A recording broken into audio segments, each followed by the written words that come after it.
This video shows how to spray and store both sides of cabinet doors with our regular spray rack.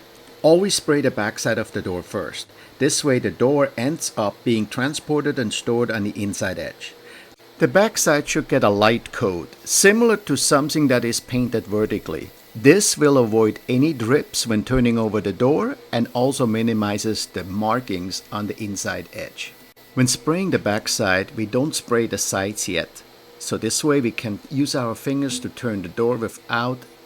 The only other way to paint both sides is by hanging the doors up. But without exceptions, a vertical application will never look as beautiful and professional as a horizontal finish application.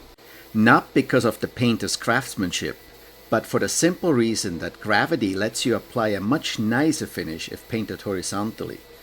Plus, hanging up the cabinet doors takes lots of effort and time.